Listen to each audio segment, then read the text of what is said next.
Annually, without breaking his routine, Salvador Dalí would pack his latest works, leave his native Catalonia, and head to France to the nearest train station in Perpignan. From there, he traveled to the capital, while Gala arranged for the paintings to be delivered by train after them.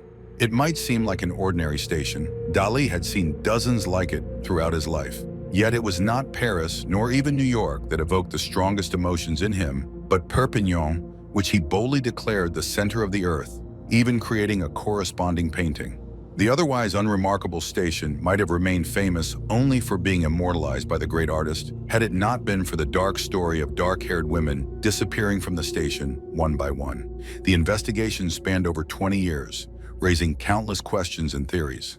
To many, it seemed obvious that Dalí's paintings had a disturbing influence on the psychology of the killer or killers. His works depicted grotesque female forms, beheaded with severed arms and legs or disemboweled. Inspired by these immortal creations, some deranged maniac, a mad surgeon, seemingly decided to bring them to life in flesh and blood.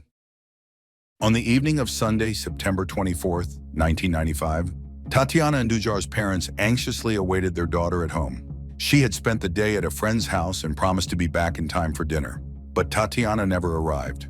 Overcome with worry, her parents waited until morning before rushing to the police. They explained to the officers that their daughter, 17 years old, was going through a rebellious phase. Tatiana had been skipping classes in favor of parties and even got a tattoo of a devil on her hip. Naturally, the police immediately assumed she had run away, stating this plainly to her distraught parents. The harsh truth is that, in cases of disappearance, it's better to be a model teenager. Otherwise, authorities are less likely to take the situation seriously. To make matters worse, Tatiana hadn't been at her friend's house at all. Instead, she had hitchhiked to a party in Toulouse. On Sunday evening, she boarded the Toulouse-Perpignan train to head home. Witnesses later confirmed seeing her when she got off the train at Perpignan station. Someone even recalled her making a phone call. That was the last time anyone saw her. Because of her rebellious behavior, the search for Tatiana was lackluster at best.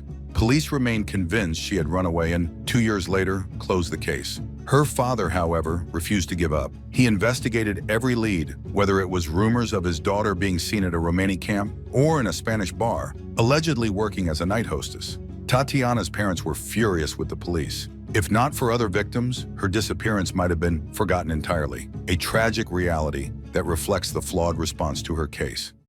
Just 3 months later, a gruesome discovery was made in Perpignan. The naked body of a young woman was found face down in a vacant lot right in the city center. A local resident noticed her from his window one morning. Her body was almost completely drained of blood. The victim had suffered numerous stab wounds to the chest, and the killer had severed her breasts and removed all of her intimate organs, including the anal area. Yet when the body was turned over, her face was entirely untouched. On the victim, they found rings.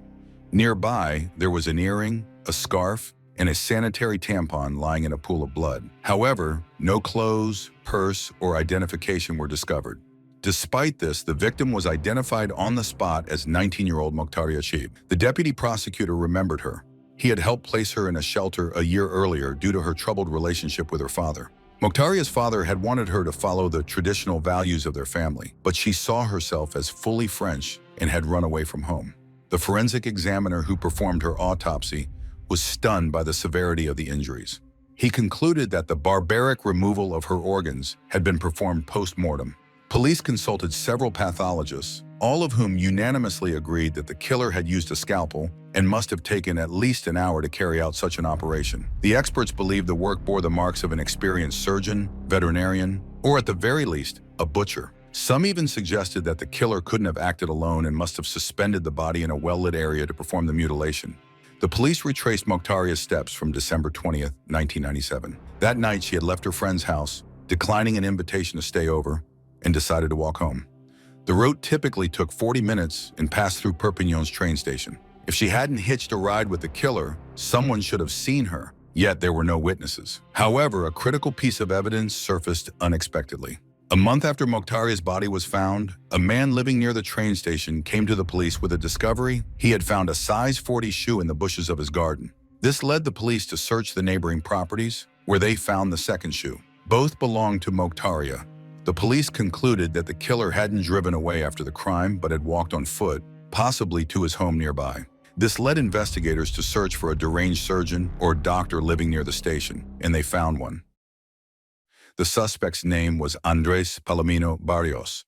Originally from Peru, he had moved to France. Suspicion fell on him because he worked at a hospital in Perpignan, had a criminal record, and lived just 200 meters from the vacant lot where the victim's body was discovered. He also resided near the location where her shoes were found. Dr. Barrios had worked at 18 different hospitals across France, being dismissed each time for incompetence and laziness. Some employers even suspected that his medical diploma from Peru was a forgery. Meanwhile, the police were already familiar with him as a thief and fraudster. He had been caught stealing medical equipment. In short, Barrios had a history of breaking the law and lived in close proximity to the crime scene. A month after Moctaria's body was found, he was arrested. When police searched his home, they found a horrifying level of disorder. Barrios himself appeared unkempt and hadn't bathed in a long time. Neighbors reported, however, that on December 21st, the day after Moctaria's murder, Barrios had thoroughly washed his car. The search of his home and vehicle yielded conflicting results.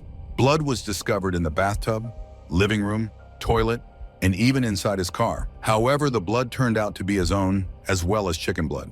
Despite this, Barrios was charged with Moctaria's murder. There was no confession and no conclusive evidence tying him to the crime. Nevertheless, police convinced the judge to bring charges against Andrés Palomino Barrios.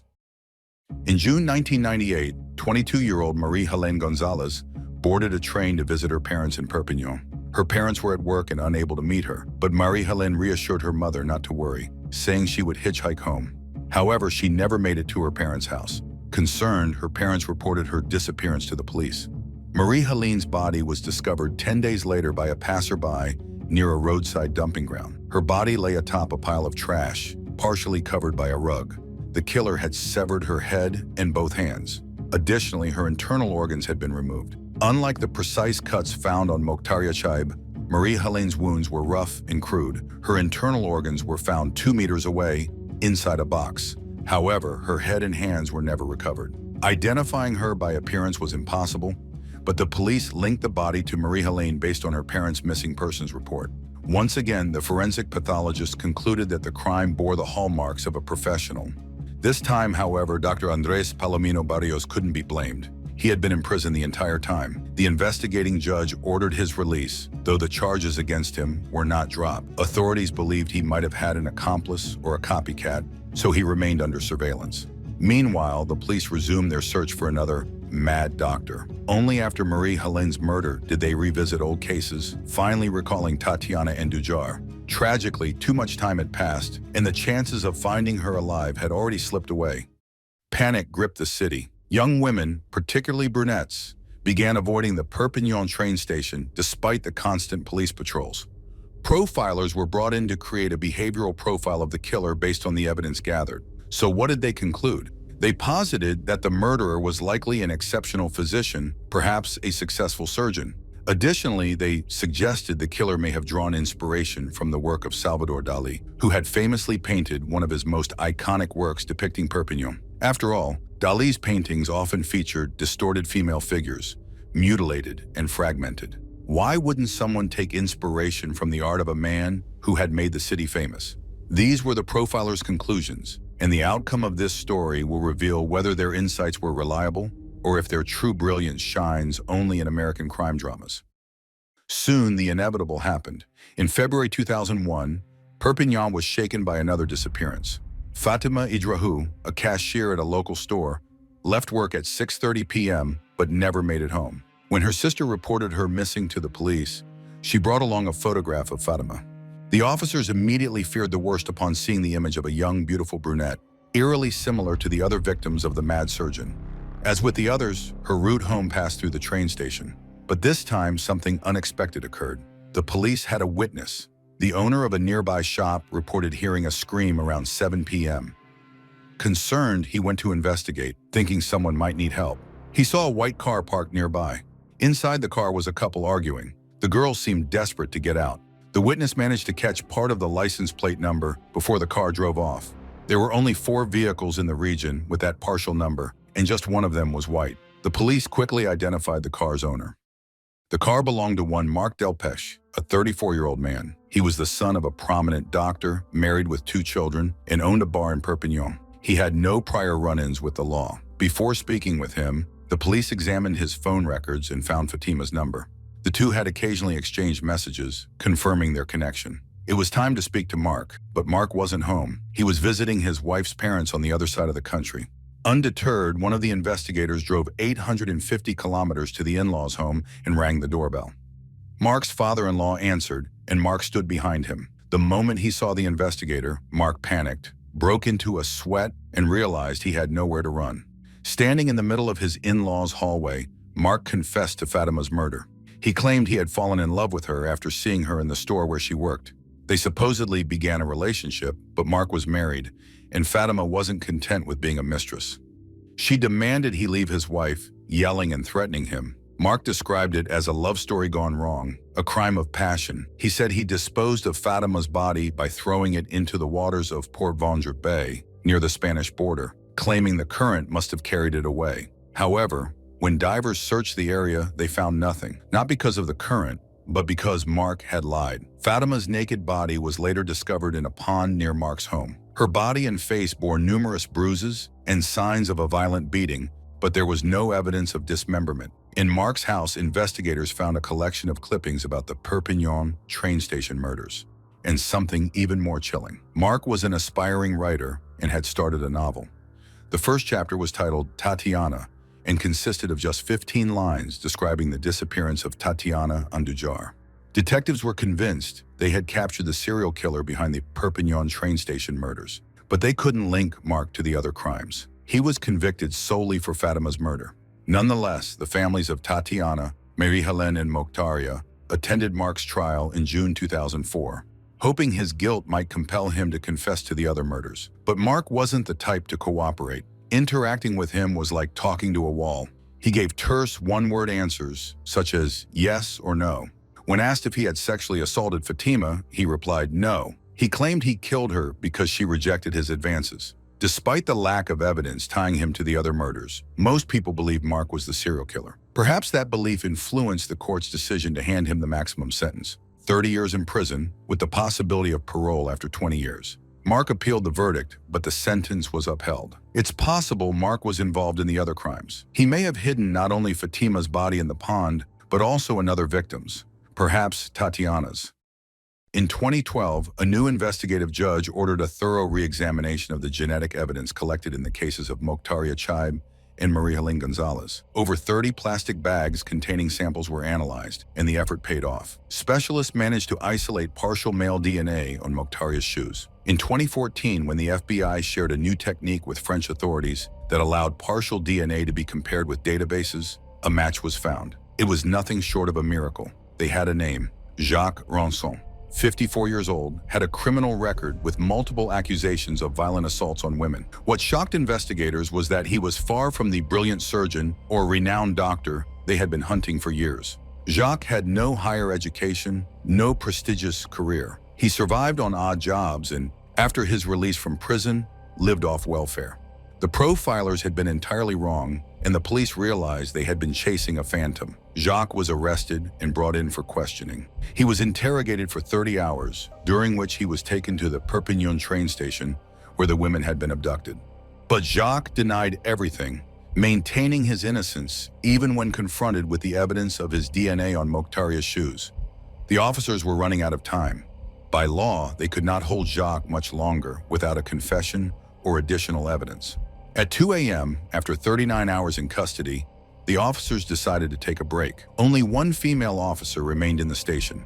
She offered Jacques a cigarette and started a casual conversation. She asked him about his life, his children, and his experiences. Something about her empathy and simple human connection reached Jacques in a way the intense interrogations hadn't.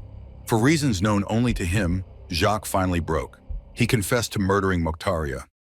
17 years later, he described in detail the events of Saturday, December 20th, 1997. That winter evening, it was raining. Jacques noticed a beautiful girl in a brown leather jacket walking on the opposite side of the street. He took a folding knife out of his pocket, quickly crossed the road, and, threatening Mokhtaria with the knife, forced her to leave the street and head toward an abandoned lot nearby. He forced the girl to undress and tried to assault her, but she put up a determined resistance. She screamed, threatened to call the police, struggled, jerked away and moved away from him on her elbows. He was unable to get what he wanted, despite his attempts. Finally, he killed her, and using his folding knife, cut out her organs right there, at night, under the light of a full moon. He placed them in a plastic bag. With the bag in one hand and Mokhtaria's shoes in the other, Jacques left the lot. He threw the bag into a drain behind the station and tossed the shoes along the way, meeting no one on the street. Calmly, without haste or panic, he disposed of the evidence and returned to his hotel near the station, where he had been staying at the time. As he stated, Mokhtaria became a random victim. Any beautiful girl with a full bust would have worked for him.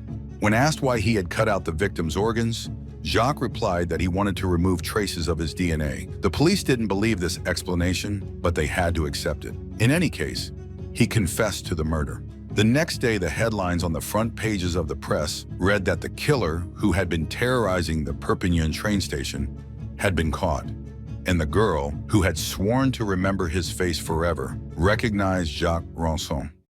In March 1998, Sabrina left her house and was waiting for her boyfriend, who was supposed to arrive soon. A white car stopped next to her, and a man got out. He seemed to have been drinking, which was confirmed when the man mentioned that he had been celebrating his birthday in St. Charles. He asked if she wanted to continue celebrating with him. Sabrina naturally refused. The man tried to approach her house, but stumbled. Sabrina helped him up and led him to the door when he began to search through his pockets. She thought he was looking for his key ring, but suddenly he pulled out a knife and attacked her. The man struck the first blow under Sabrina's chest, then stabbed her in the stomach, and without withdrawing the knife, he dragged it upward, essentially slashing her open. He did all of this with a terrifying look in his cold ice-blue eyes. He seemed to be enjoying what he was doing, and told Sabrina that he would kill her. Sabrina thought she was about to die, but she told herself, "If I survive, I must remember his face." Fortunately, a neighbor heard Sabrina's screams and came out to see what was happening. She saw two figures, one person lying on the floor and the other kneeling beside them. The criminal, startled by the neighbor, ran away, and Sabrina lost consciousness. She spent several days in a coma, and when she woke up, she vowed to remember the face of her attacker. She promised that if she ever encountered him again, she would recognize the man with a round face, dirty hair, bad teeth, and the cold, icy eyes. Imagine her shock when in 2014, she saw a photograph of her attacker on the front page of a newspaper. The girl contacted the police and explained that Jacques Ronson had nearly killed her 16 years ago, on March 9, 1998, right at the entrance to her house. However, the investigating judge was unaware of the attack on her because it happened after the murder of Mokhtaria. Since the police were convinced that Dr. Andres Palomino Barrios was the killer, no one connected Mokhtaria's murder with the attack on Sabrina. Moreover, the cases were handled by different police departments. This was a huge oversight because Jacques could have been stopped many years earlier. He never intended to let his victim live and had even mentioned celebrating his birthday in St. Charles. St. Charles is an industrial zone near Perpignan. If someone had gone to St. Charles and checked who was celebrating their birthday on March 9th, the crimes of Jacques Ronson could have been put to an end back then. Unfortunately, this opportunity was missed, and 3 months later, Marie-Helene Gonzalez disappeared. In June 2015, Jacques was charged with attempting to murder Sabrina. Investigators now set out to determine whether he had killed Marie-Helene Gonzalez as well. But connecting him to her murder was not easy. There was no DNA, no fingerprints, or other traces left at the crime scene. They were incredibly fortunate when, upon hearing the girl's name, Jacques decided to confess. The police conducted a reconstruction of the crime, and the scene left everyone present with chills. Marie-Helene had been hitchhiking and ended up in Jacques' car. Now he was brought to the crime scene, placed in the car alongside a mannequin representing Marie-Helene, and asked to demonstrate what he had done to the victim. The man, acting as if possessed, attacked the mannequin, tearing off its buttons and then its clothes. He behaved aggressively and was visibly agitated, as though reliving the murder in front of the police and the investigating judge. He showed how he had pulled a cable from his pocket and strangled the girl to silence her screams. Then he removed her body from the car and mutilated it under the moonlight in the car's headlights.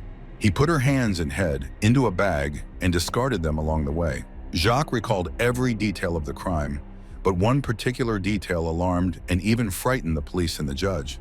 Jacques spoke hastily about how his hair got caught in the thorns of a tree, and that's why he noticed the feet lying on the path, which made him sure he had also cut off the feet. This was an important detail that he probably wouldn't have fabricated. However, the area where he had killed Marie-Helene hadn't changed in all these years. There had never been any trees with thorns growing there. This meant that Jacques had remembered a detail from another murder, one that was definitely not related to Tatiana, the first girl to disappear from the Perpignan train station. This was because at that time, Jacques Ronson had been serving a prison sentence. However, the police learned of another victim of Jacques' violence. Her name was Najette. He attacked the 18-year-old girl in September 1997, just 4 days after moving to Perpignan. Fortunately, she survived the attack. But here's what's interesting. The police missed another opportunity to capture Jacques back in 1998. A few months after the murder of Marie-Helene, Jacques was arrested and interrogated in connection with an attempted attack. In September 1998, around midnight, a woman was driving home in her car when she noticed a vehicle following her. She became suspicious, and rightfully so. The car overtook her, swerved, and forced her to stop. The driver jumped out of his car and approached her with a knife in hand. Fortunately, she managed to lock the door and called her father, who rushed over and scared off the attacker. He also remembered the car's license plate number. The next day, the police arrested Jacques Ronson. Since detectives were actively investigating the murder of Marie-Helene, they asked Jacques about the incident. However, he claimed he hadn't killed her and had heard about the girl's death from his wife and her friend. The police could have pressured him, but since they were convinced the killer was a distinguished surgeon, no one wasted time on Jacques. Unfortunately, Dr. Andres Palomino Barrios, who had probably forged his diploma and was stealing medical equipment, fit the profile much better than the real killer. Only now has the police begun to investigate the life of the serial killer. Jacques Ronson was born into a poor family, where, in addition to him, there were 13 other children. His parents were illiterate, and their home resembled more of a shack. Jacques' brothers and sisters tried to leave the parental nest as soon as possible, but not Jacques. He lived with his parents in one room until he was 18. Jacques committed his first attack at the age of 16, while still living with his parents. He tried to strangle a girl, but for some reason, the case was never pursued. The roots of his crimes likely trace back to his teenage years. Jacques was poor, unattractive, and unpopular. Girls teased him, laughed at him, and didn't want to be his friends. After his arrest, the adult Jacques Ronson insisted that he only wanted to make love to the girls and never intended to assault them. When they rejected his clumsy advances, it reminded him of his childhood when no one liked him. He believed they were laughing at him, so he killed them to erase the ridicule that was visible only to him on their faces. According to a psychiatrist, he didn't take the victims' organs because of DNA, but as souvenirs. In other words, when the girls rejected him, he took parts of their bodies with him, demonstrating that, in some twisted way, they still belonged to him. However, Jacques had several traditional relationships in his life, which resulted in him having 4 children. His last wife, Lolita, was only 16 when she met the 44-year-old Jacques. For 8 years, he led a normal life, but in 2012, Lolita left him. He didn't want to let her go, threatened her, and stalked her. The police arrested him, took his DNA, and added it to the national database, which ultimately led to his capture. Jacques admitted that if he had not spent those 8 years with Lolita, the number of his victims might have been even higher. The man was tried for the murder of Mokhtari, Marie-Helene, and the attempted murder of Sabrina. During the trial, one emotional moment followed another. The prosecutor showed photos and videos of the victims, young women with their whole lives ahead of them. The pain was palpable, as it became clear what these women and their families had lost due to the selfish desires of the murderer. Marie-Helene's brothers and Mokhtari's brother couldn't contain their emotions and attacked Jacques. Officers had to intervene to pull them away from the defendant. But the most lasting impression came from Sabrina's testimony. She recounted how, when Jacques was stabbing her, she could see sadistic pleasure in his eyes. He clearly relished her pain and wanted to kill her just like the other girls. She was almost dead, and only a miracle saved her. The attack Jacques launched on her could not go without consequences. Sabrina said that, fortunately, she had been able to become a mother, but admitted that while she was pregnant, she was haunted by nightmares about her surgical scar reopening. Every word Sabrina spoke reflected the suffering and pain she had gone through. She couldn't hold back, and, addressing Jacques, wished him to rot in prison. The verdict was not surprising. Life imprisonment with the possibility of parole in 2040. In prison, Jacques Ronson is kept in isolation, with no visitors other than his lawyer. He confessed to his lawyer that he would like to take a last glance at Perpignan, but that was unlikely. Thus, all the crimes at the Perpignan station found their perpetrator, except for the disappearance of Tatiana. Perhaps one day we will find out the answer to that question. The police are sure that they don't know all of Jacques Ronçon's victims. Lawyers specializing in unsolved cases agree with them. They have reviewed old cases and searched for patterns that could match the killer's modus operandi. In 1986, in the Somme department in northern France where Jacques lived, Isabelle Ménage was murdered. Before her death, the young woman endured sexual violence. The police exhumed the body and discovered mutilated genitals. Jacques admitted that it was his first murder, but then unexpectedly retracted his confession. However, in June 2019, he was charged with Isabelle's murder, and in 2022, he was found guilty.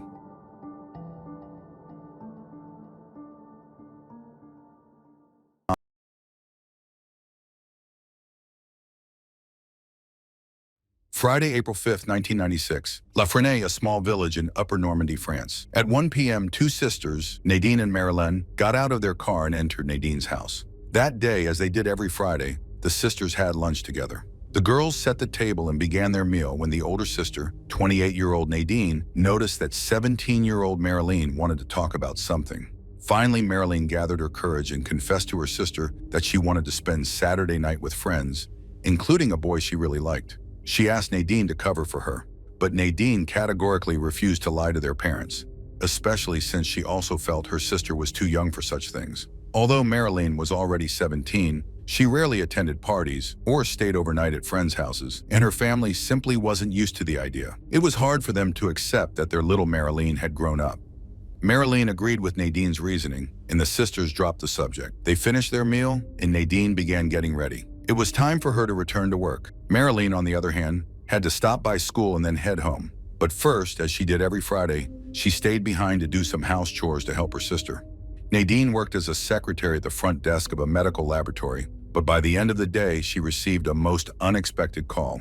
On the other end of the line was her husband, Jean-Yves Morel, and he sounded deeply puzzled. Jean-Yves had returned home from work around 4:30 p.m. By that time, Marilyn had already left, which wasn't unusual. What was unusual was the note she had left for her sister. It read, "I'm leaving. Don't worry about me. We'll see each other again, but not before Tuesday." This message deeply unsettled Nadine.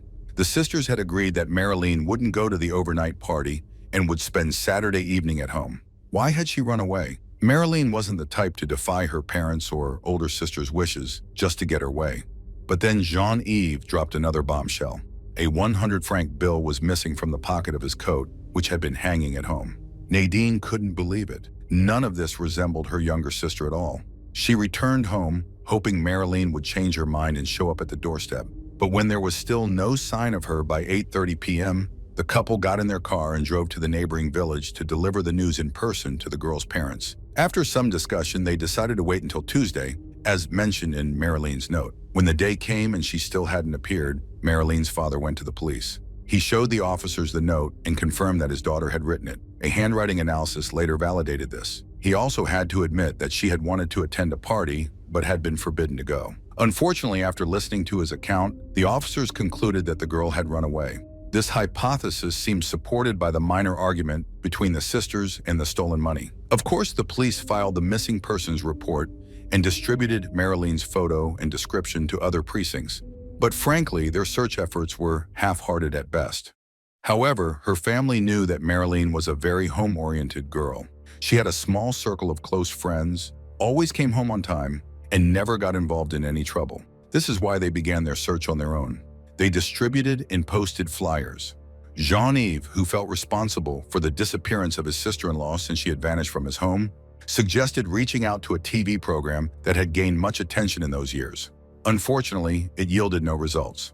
Finally, after 3 weeks, Dennis and Jeanette Rousset asked the police to initiate an administrative investigation in the interest of the family. The police interviewed people who might have seen the girl before her escape: classmates, taxi drivers, and bus operators. However, their meticulous efforts spanning several weeks led to no breakthroughs. By December 1996, there had been no news of Marilyn for 8 months. However, the situation took a significant turn. She was now considered an adult. As a result, the police ceased their search. Before her 18th birthday, her parents were legally responsible for her, and if the police had located her, they would have been obligated to inform the Rousset family of her whereabouts. However, after Marilyn turned 18, the police were no longer permitted to disclose her location to her family, as it was assumed she did not wish to maintain contact with them.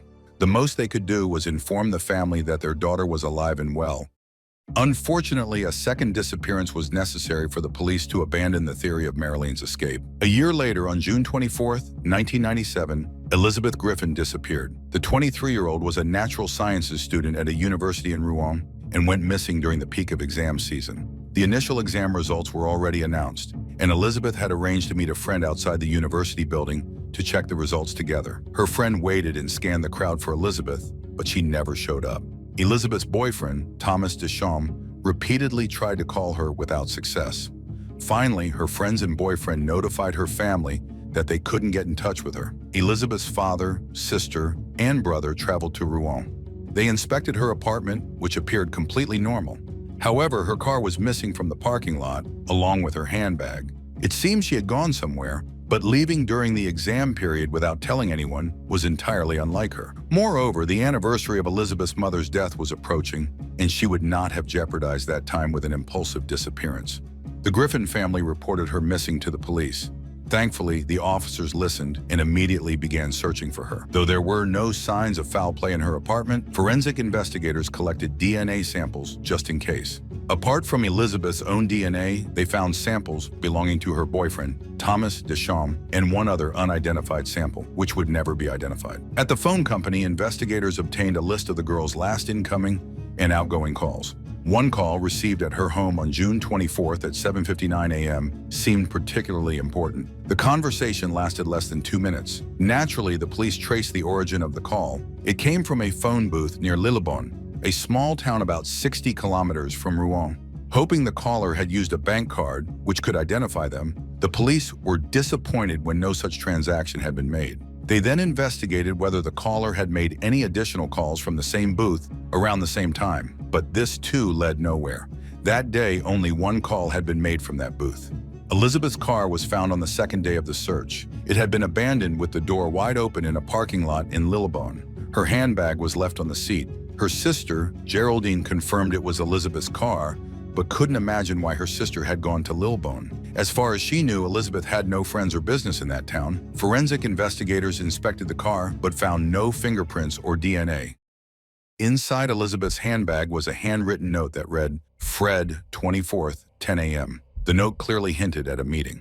Given the date and time, Fred appeared to be the person who had called from the phone booth. Indeed, there was a Fred in Elizabeth's circle, specifically Frederic, a friend of her boyfriend, Thomas Deschamps. The police quickly imagined a potential rivalry between the two women over Thomas. However, after questioning Frederic at the station, they ruled out her involvement. Elizabeth's boyfriend, Thomas Deschamps, on the other hand, behaved oddly, if not suspiciously. Not long after her disappearance, while her friends and especially her family were consumed with worry, Thomas left for Spain to work as a camp counselor for the summer. Thomas drew some suspicion with his behavior. Though he was detained briefly to verify his statements, the investigators wanted to leave no stone unturned. After 12 hours of questioning, Thomas was released due to having a solid alibi. Both he and Elizabeth were students, occasionally argued, but otherwise had a normal relationship.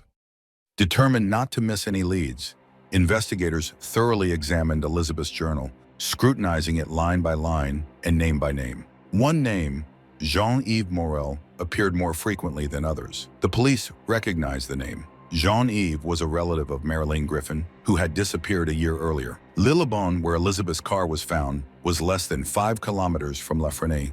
Moreover, the two missing young women bore an uncanny resemblance to one another. The police became interested in the connection between Jean-Yves and Elizabeth. It turned out that during her university studies, Elizabeth had interned at several companies, one of which was a pharmaceutical laboratory where Jean-Yves worked as a technician. Investigators revisited Elizabeth's call log to see if she and Jean-Yves had stayed in touch after her internship. The answer was yes. On June 16, 1997, at 11:20 a.m., Elizabeth had called him. Investigators decided it was time to speak with him personally.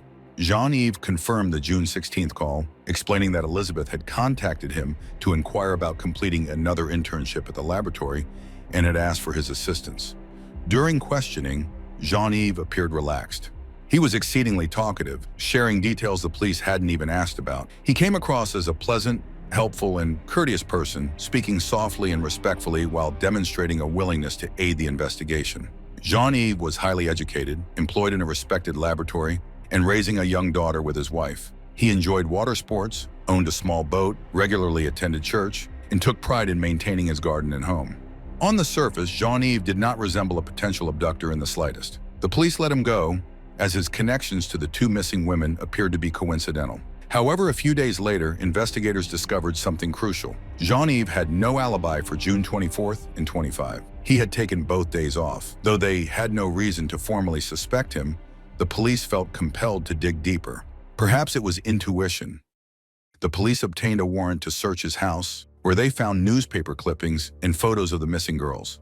In the attic, there was an impressive collection of pornographic films, 140 tapes, as well as numerous magazines on the same topic. Nothing criminal, but the discovery did not match the image the man had portrayed.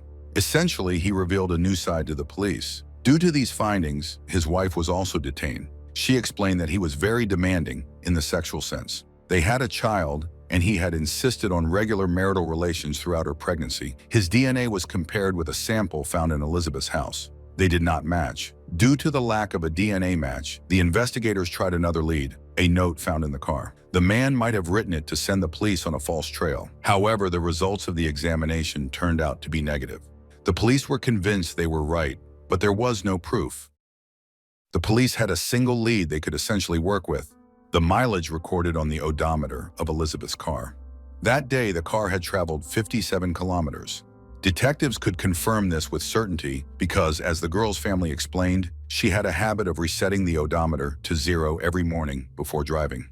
The investigators decided to conduct an experiment. They drove from Elizabeth's apartment in Rouen to the Morel family home in La Frenais, and then from their house to the place where the car had been found in Lillebonne. They saw that the odometer displayed a number identical to the distance Elizabeth's car had traveled that day. On October 9th, Jean-Yves Morel was arrested. They had to release him once again, but the man vehemently denied any connection to Elizabeth's disappearance. He made an unexpected statement. He had seen Elizabeth after her disappearance on the 26th of the month. He had seen her in Lillebonne in the company of other girls. The police suspected that Jean-Yves, at the very least, wasn't telling the full truth. However, since he claimed to have seen the girl after her disappearance, they were obliged to release him and verify his statement. The police were unable to find any witnesses who could confirm his words, including the other girls. Since the man continued to deny any involvement, Elizabeth's disappearance could have remained unsolved if not for an interesting twist. On January 6, 1998, Elizabeth's father, Dr. Griffin, went to the police station and reported that he had received an anonymous call. The unknown person told him that Jean-Yves Morel was connected to the disappearance of another girl who was strikingly similar to Elizabeth. The police never learned the identity of the anonymous caller, but the person did not stop there. Apparently, the same anonymous individual contacted a journalist from the magazine New Detective and told him essentially the same thing. He stated that both cases were linked by a man who had been digging something in his garden at the time of the girls' disappearances. The anonymous caller didn't say anything else, but the journalist didn't need more. He learned about the second missing girl, Marilyn Russet, and took the risk of calling Jean-Yves Morel. The man's voice sounded tense, but he claimed to have no involvement in the disappearances. He insisted that they were doing everything possible to find Marilyn. However, the journalist wrote an article and listed all the details that were common to both cases.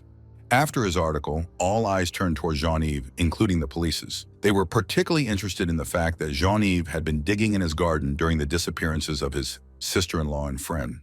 Clinging to their last hope, the detectives learned everything they could about the Morel family's house. The couple had bought the house 2 years earlier and had made several changes. The police contacted the previous owner to find out the state of the house when he sold it. It turned out that the new owners had significantly altered the property. They had built a terrace, updated the garage floor, and planted new trees. In particular, in the summer of 1997, Jean-Yves had poured concrete for the terrace behind the house. Therefore, early in the morning, on April 28, 1998, investigators arrived with a search warrant for the Morel family garden. Jean-Yves personally greeted them. The detectives brought with them a ground-penetrating radar, a device capable of detecting the slightest anomaly beneath the ground without having to dig up the entire garden. Using the radar, they scanned the property meter by meter. The most irregular zone was found in the garage. After clearing the garage of items, the officers began to dig. After removing about a meter of soil, they heard a ringing sound. The shovel had struck a concrete slab. They placed the radar on the slab, but the device showed that there was simply an empty space beneath it. The detectives couldn't explain this void and decided to break the slab.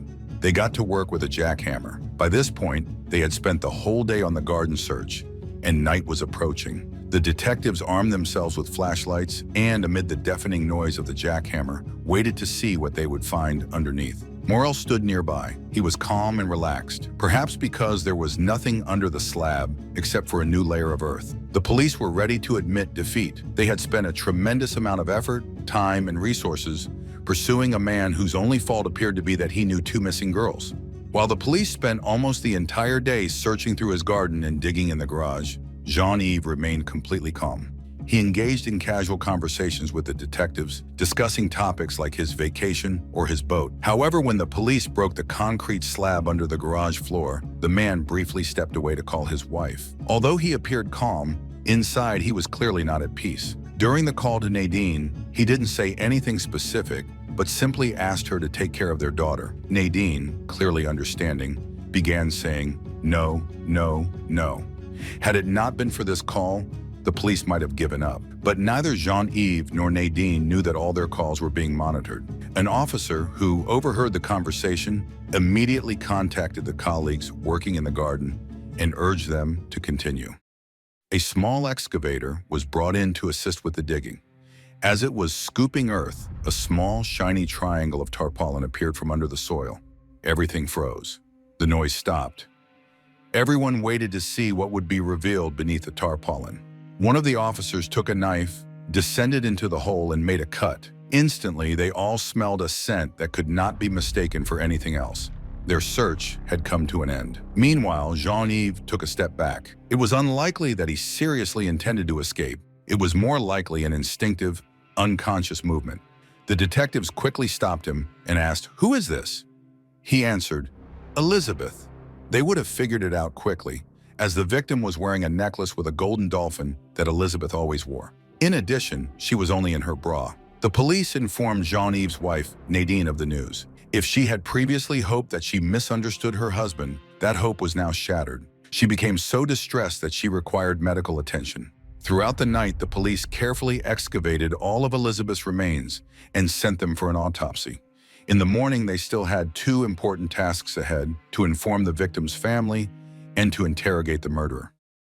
Jean-Yves explained that he was in his garden when Elizabeth unexpectedly arrived. She was very angry because he had promised to help her complete an internship in the laboratory where he worked, but had not done so. Elizabeth allegedly lost her temper and threatened to tell his wife about their affair. Jean-Yves lost control and pushed her. Elizabeth hit her head and died. It was a tragic accident, and Elizabeth had been the one to start the argument. The police did not believe him for a moment. First of all, it was hard to believe that the girl would come to him in just a bra. Secondly, it seemed clear that she had been severely beaten, not just struck once. The investigator tried to explain to Jean-Yves that if he didn't tell the truth, he would alienate people who still wanted to help him, such as his sisters. Jean-Yves paused to think, and at that moment something happened that the police hadn't planned. A female officer entered the interrogation room. She offered coffee to her colleagues, who accepted. Jean-Yves, who also wanted coffee, asked her to bring him a cup as well. The woman turned to him with some disdain and said, "No, definitely not for you." The detective then told him, "You understand what I mean." Jean-Yves, unaccustomed to such contempt, seemed shaken. Up until that point, people had only noticed his positive qualities, and no one had seen him as a monster.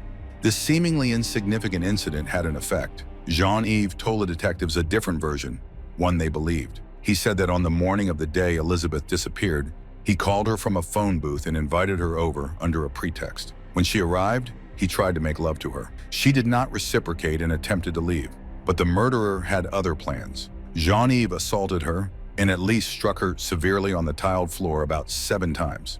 Under the garage floor, he had already dug a large hole for a wine cellar. He transported her body to the garage on a dolly, threw it into the hole, buried it, and covered it with boards. Then he placed his bicycle in the trunk of Elizabeth's car, drove the car toward the town of Clairvaux, wrote a note with his left hand, left the car with the door open, hoping someone would take it, and rode his bike back home. Later, when the builders arrived to work on the terrace, he asked them to pour more cement under the garage floor. Afterward, he continued living as though nothing had happened. When asked about Marilyn, his sister-in-law, he claimed to know nothing about her disappearance. On May 3rd, just a few days after his arrest, while in his cell, the man attempted to end his life all at once. But he failed and remained alive. The detectives decided to take advantage of Jean-Yves' condition and question him again about his sister-in-law, this time in a home setting. The plan worked. Once in the garden of his house, Jean-Yves led them to the spot where he had buried Marilyn. In his garden, there was a very young tree, more like a bush, which Jean-Yves had planted not long ago. He looked at the officers with a neutral expression and nodded toward the area they should dig. The semi-naked body of Marilyn was unearthed a few meters from the garage, where they had already found the body of Elizabeth. In light of this new discovery, Jean-Yves was now questioned about the murder of Marilyn. The man claimed that she had been his mistress for some time, and on the day of her disappearance, she threatened to tell her sister Nadine everything unless he gave her at least 3,000 francs. An argument broke out, and he accidentally pushed Marilyn, causing her to fall, hit her head, and die. At that moment, he was about to plant a new tree near the fence, so he had already prepared a hole. He threw the girl into the hole and then buried her along with the new sapling. It was very convenient that every time aggressive girls attacked him, he had a big hole ready. The trial began on February 16, 2000. The building was overcrowded as everyone wanted to see the monster, but what they saw was just an ordinary 35-year-old man. The trial was not without surprises. The first of these was that Jean-Yves once again changed his testimony and insisted that he never planned to kill the girls. He returned to his original version for a reason. If he had sexually assaulted both girls and then killed them, he would have faced life imprisonment. But if he had not assaulted them and the girls really died by accident, he could face 20 years in prison, even though that there were two victims. After all, he was being tried for both cases simultaneously. The defense lawyers did not deny that their client had dealt fatal blows to the victims, but tried to soften the jurors' attitude toward the defendant. Psychologists helped to better understand the accused's personality. In childhood, he struggled to meet his father's expectations. Jean-Yves' sisters spoke of the madness that occurred in their family home. For example, when the father returned home in the evening after work, all family members were required to be home. His mother served dinner in outfits that could only be described as excessively erotic. But that was not all. The sisters said that when young Jean-Yves made a mistake in his math homework, his father would take one sea turtle after another from the aquarium and beat them with a hammer in front of the little boy's eyes. Naturally, such upbringing methods and the atmosphere in the home had an impact on the child and his relationship with women and violence. As he grew older, Jean-Yves tried to harm himself for the first time, but he survived and was forced to be under psychiatric observation. However, not all children who experience a difficult childhood grow up to be cruel murderers. The jurors, possibly moved by the man's childhood, sided with the prosecution because the prosecutor managed to prove that Marilyn and Elizabeth did not die as a result of an unfortunate accident. Starting with how similar the victims were, they were found naked and had been horribly beaten.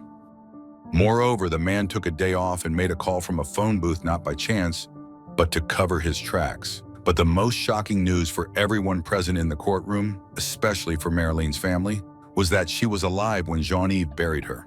Unconscious, but alive. Had he wanted to, he could have saved her, but he chose not to for obvious reasons. It was already hard for her family to come to terms with the fact that Jean-Yves had dishonored her by claiming that she was his mistress and had blackmailed him. And now this. It was a double blow. But they managed to accept all the news stoically and with dignity. On February 20th, 2000, after 3 days of trial, the defendant was given the floor. He apologized to the families of the victims. 4 hours later, the jurors delivered their verdict. They found him guilty of the assault and murder of Elizabeth and the murder of Marilyn. He was sentenced to life imprisonment with the possibility of parole, which is the maximum sentence in France. Jean-Yves killed 2 girls within just 1 year. Therefore, investigators could not help but wonder, could he have become a serial killer if he hadn't been stopped? Or would the list of victims have continued to grow? No one knows the answer to this question except perhaps Jean-Yves Morel himself. One can only hope he does not try to make up for lost time, because in 2022, not yet a frail old man, but a 57-year-old Jean-Yves Morel was released from prison.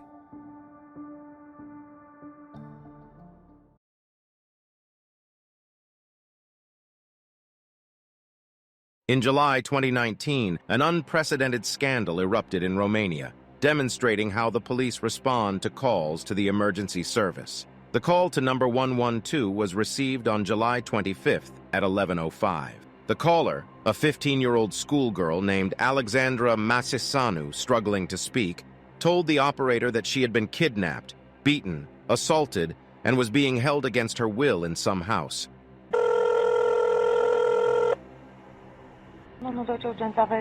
Alo? Bună ziua! Bună ziua! Vreau și în legătură cu poliția. Da. Ce s-a întâmplat? Doamnă, Nu vă numiți. sunt domnișoara, am 15 ani și ieri am fost sechestrată de către un domn. Cum te cheamă? She didn't know where she was, but only knew that she was in the city of Caracal. Before the call was interrupted, the operator sarcastically asked how they would find her if she didn't tell them her location. Mă ceșeam, Alexandra, vă rog, veniți repede, nu știu unde sunt.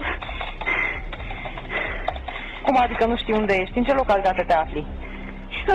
În Caracal, m-a dus în Caracal, dar nu știu unde exact. Păi dă-mi un punct de reper unde te afli în Caracal. Cum crezi că te găsim? Fortunately, Alexandra called again at 11:06, and the operator once again tried to ascertain her location. The girl managed to provide important details. For example, she had seen a dam before the kidnapper blindfolded her eyes. He had a gray car, and she was being held in a very old, dilapidated house near a gas station. There was a lot of grass and bushes in the yard, as well as 2 dogs. She even mentioned a name and an address that she read from a business card she found, and explained that she was calling from the kidnapper's phone.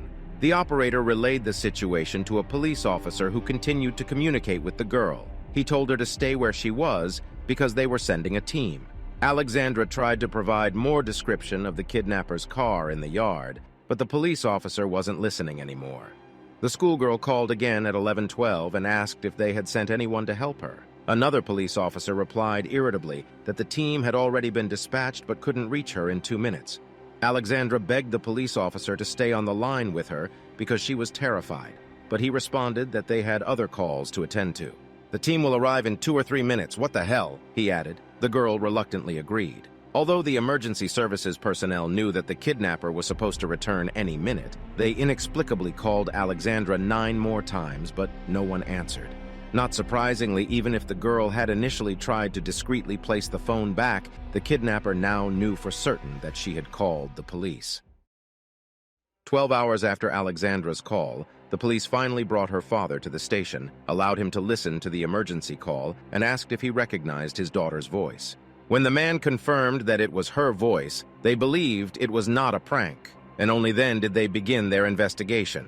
Unfortunately, the name on the business card Alexandra found belonged to a man who had no connection to the case, and the specialized telecommunications service couldn't trace the origin of the call. Technicians were able to provide the officers with a very wide search radius and 3 possible locations for the girl, but none of the specified locations were correct. At that point, the police turned to surveillance camera recordings to identify a vehicle involved in a similar case. Once they identified the driver, they surrounded his house. Despite not being legally required, the police applied for a warrant and simply waited. They received the warrant at 6 in the morning on July 26th, a staggering 19 hours after Alexandra's call.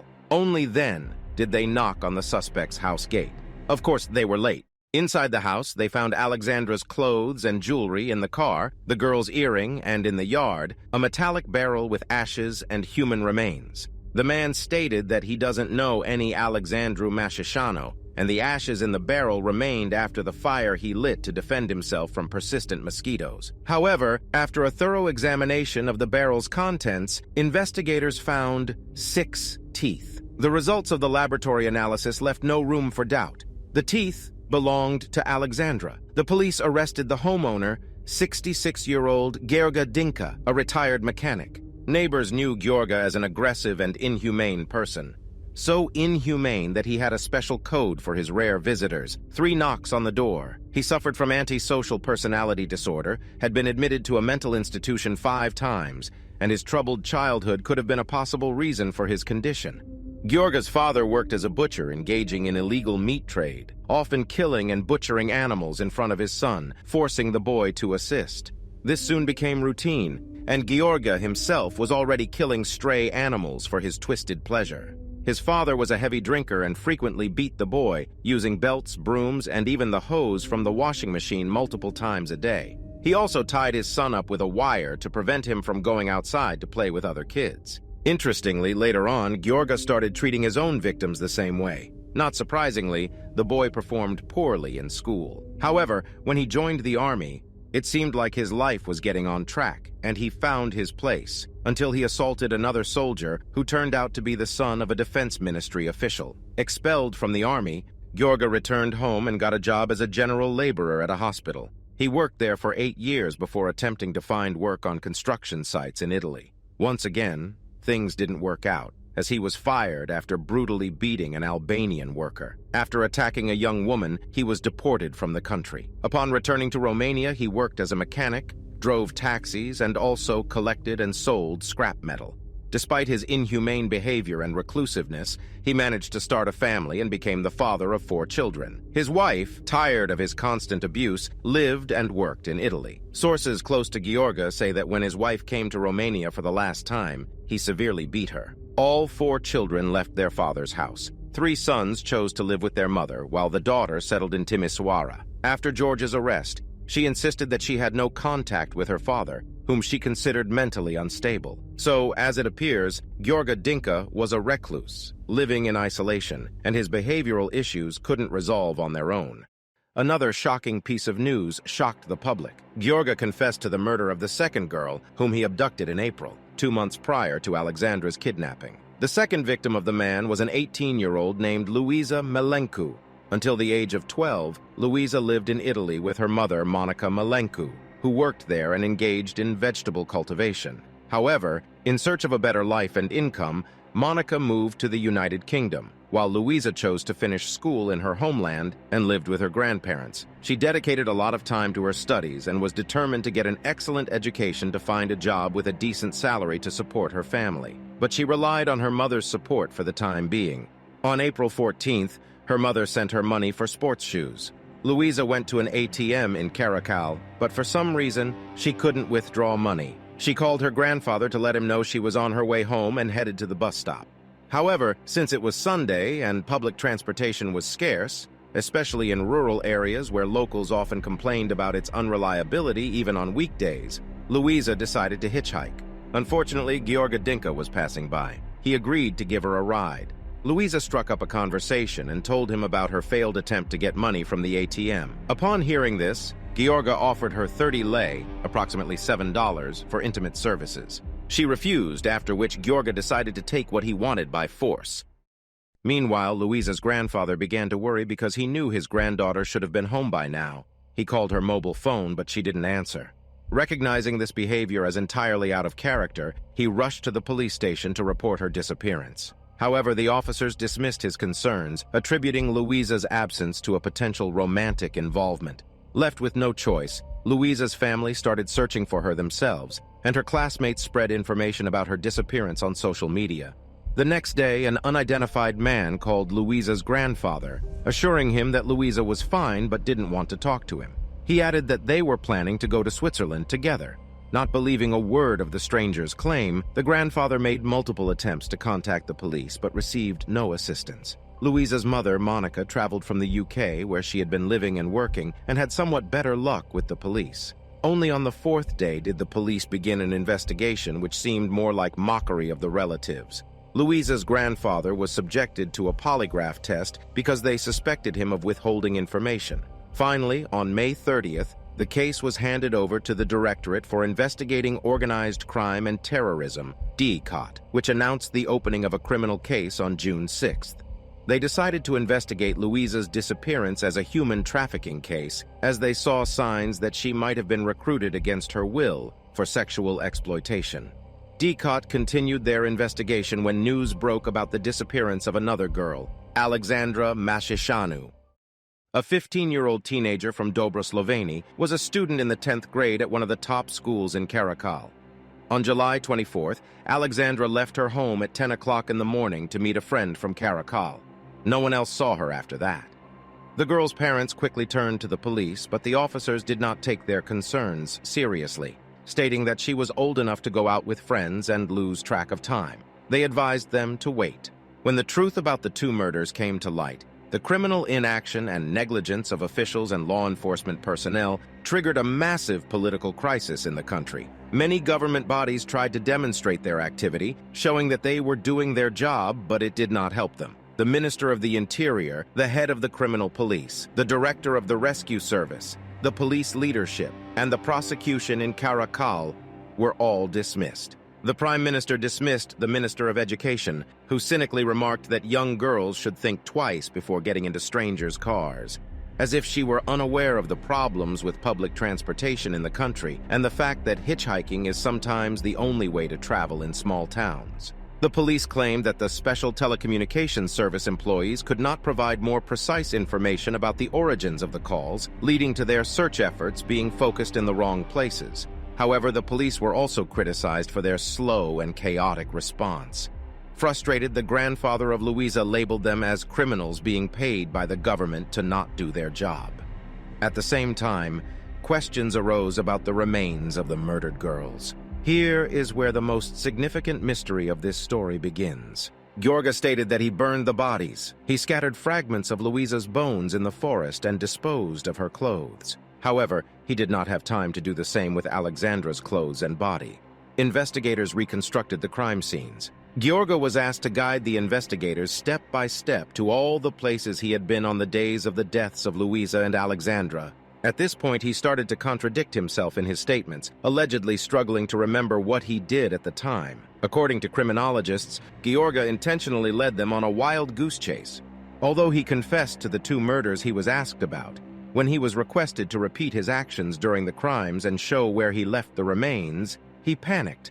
This might be because he probably had a secret location where he hid all his victims. As there were likely more than 2 bodies in that hidden place, he led the investigators on a wild goose chase, pretending to be confused, not understanding, and not remembering anything. Although fragments of bones were found in the forest, experts believed that the bodies were either in the Danube or the Olt River.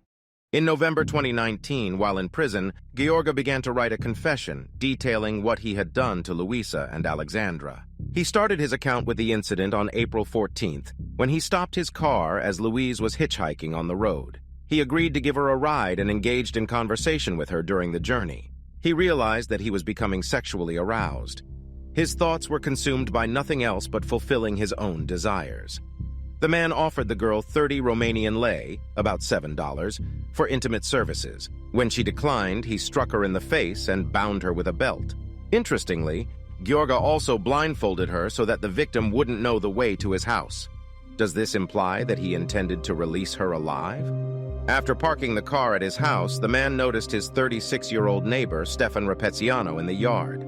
Stefan occasionally helped Gheorghe clean up the yard. Seeing a beautiful young girl in the car, Stefan asked who she was. With no other option, Gheorghe said that he brought her for intimate services, and the neighbor asked to join him. Gheorghe agreed. The men subjected Louise to humiliation and continued to torment her for 4 days.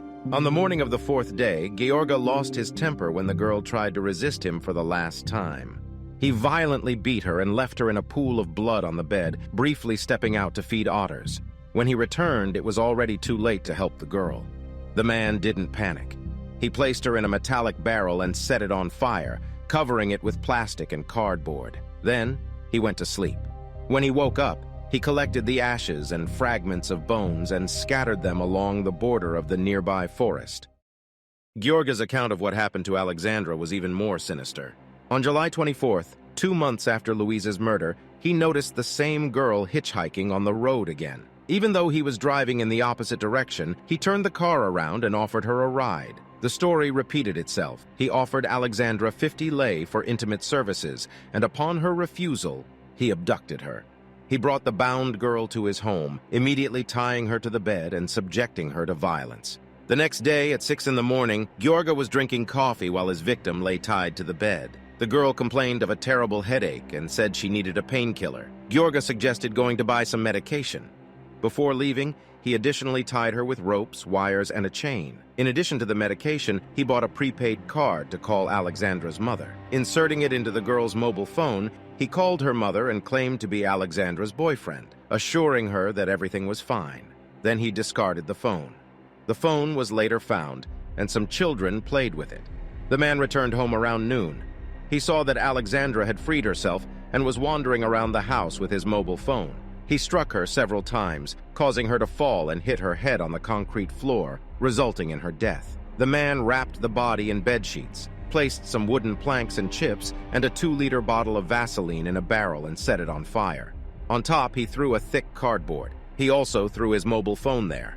Then he went to sleep. He woke up early in the morning to the barking of dogs, as police were banging on his door. Despite the man's confession and the results of the DNA analysis, the families of Alexandra and Luisa refused to believe that Gheorghe killed the girls.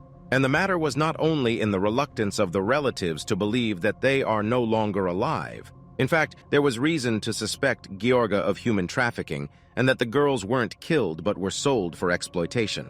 First of all, in favor of this version is the fact that human trafficking is a very common phenomenon in Romania. Additionally, in 2022, Gheorghe recanted his confession.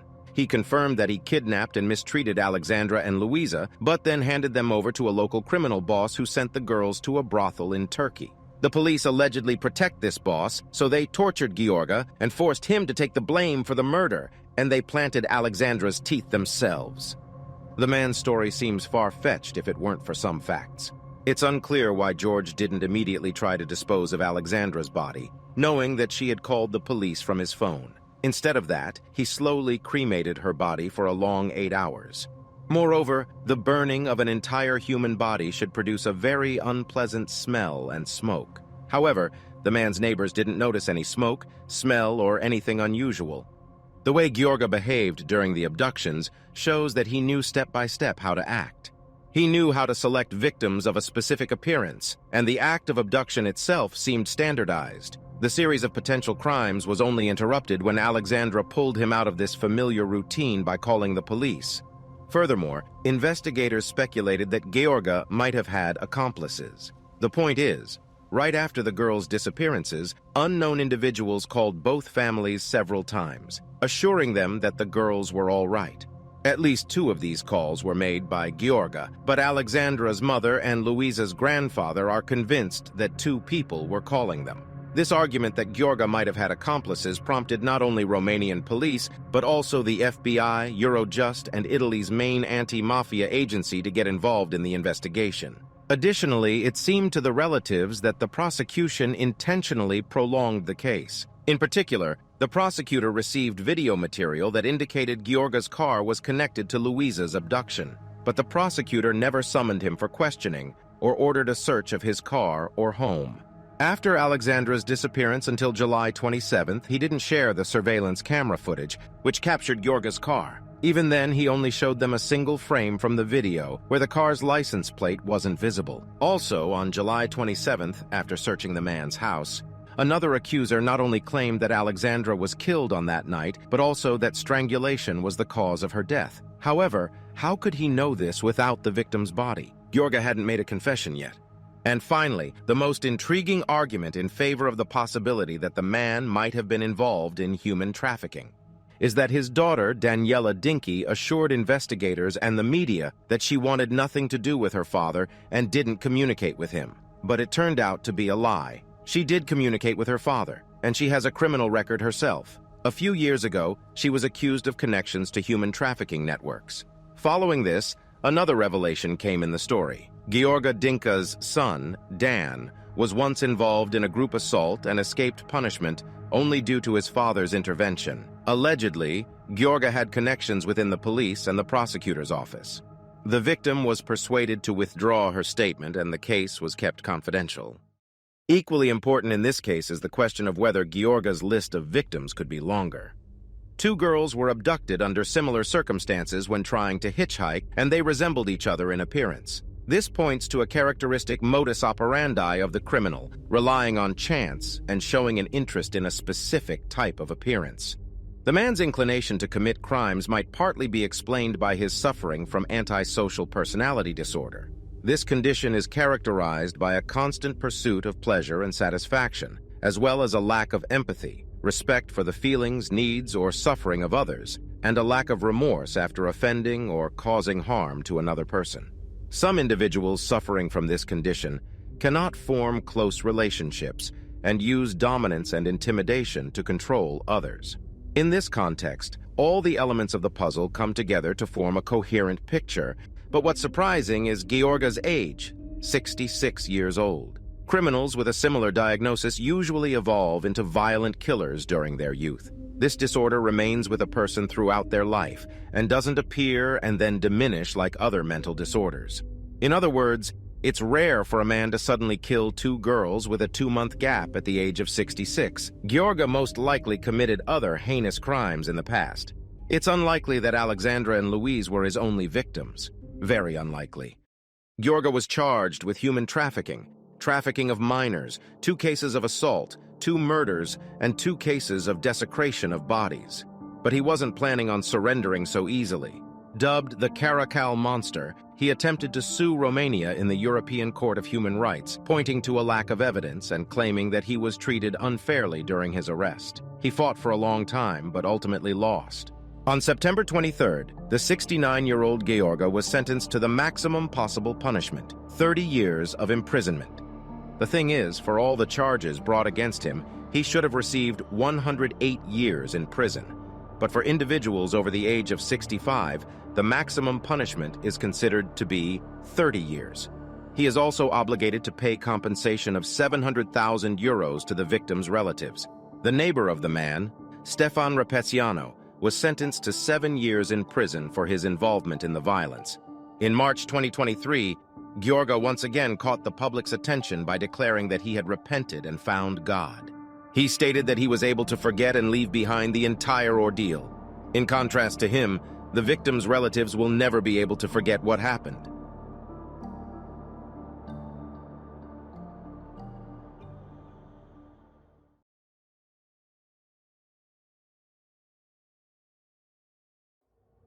An unshakable rule states the relationship between spouses primarily concerns the 2 of them. In many ways, a family is akin to an independent state where the husband and wife establish their own laws and make their own decisions. Similarly, a family has boundaries that must be respected by both the spouses themselves and those around them. This story serves as a vivid reminder of what happens when others, even the closest ones, interfere in the life of a family.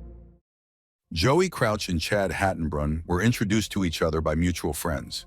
Chad attracted Joey because he was unlike her previous boyfriends. He was older, had a good stable job. Chad, in turn, fell in love with Joey's sincerity and her open approach to life. The young couple quickly developed a relationship, and when the opportunity arose to take it to the next level, they didn't waste any time. They moved in together after just 1 year. So in the summer of 2000, the young couple lived in Weeki Wachee, Florida, and were trying to turn their house into a cozy nest. However, it wasn't easy because they were living in the home of Chad's younger brother, Troy.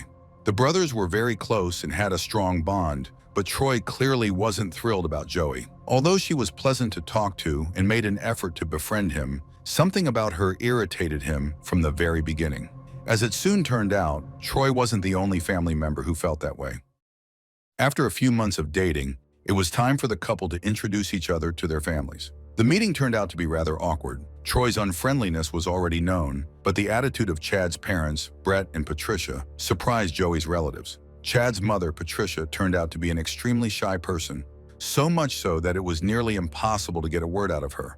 Brett, on the other hand, was stern and domineering, unwavering in his beliefs. He was convinced that his word was law. Overall, the Crouch family was the complete opposite of the Hattenbrunn family. Naturally, Joey felt uncomfortable living with her boyfriend in his brother's house and dealing with the peculiarities of his parents. However, since she wanted to maintain her relationship with Chad, she knew she needed to win over his family. Joey was confident she could make it work, but it soon became clear that no matter what she did or how hard she tried to please Troy and Brett, they simply didn't like her. Just a few months into living together in Troy's house, Troy declared that he needed more personal space and demanded that Joey move out. Chad tried to convince his brother not to kick her out, but after a few months, he gave in. He told his girlfriend that she had to leave. It goes without saying that Joey felt hurt, insulted, and humiliated. She moved back in with her parents. Her best friend Sandy saw this as a red flag, believing that Chad should have stood up for her against his brother. Unfortunately, we don't know all the details, such as whether Chad and Joey contributed their share of the household expenses. Clearly, they should have been looking for a place of their own from the start. Perhaps Chad should have left his brother's house and found a home with Joey instead, especially since both of them were employed. Joey worked as a pharmacist, and Chad was a truck driver for a beverage company.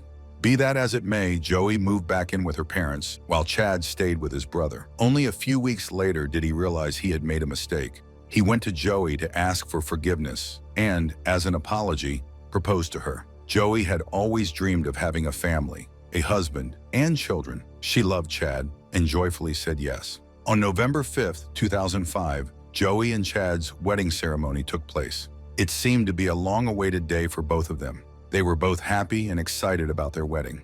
Joey, as always, was smiling and simply glowing. However, even on such a beautiful day, tension lingered in the air. The two families did not bond or unite as one. Chad's parents, Patricia and Brett, showed little interest in spending time with the bride's family.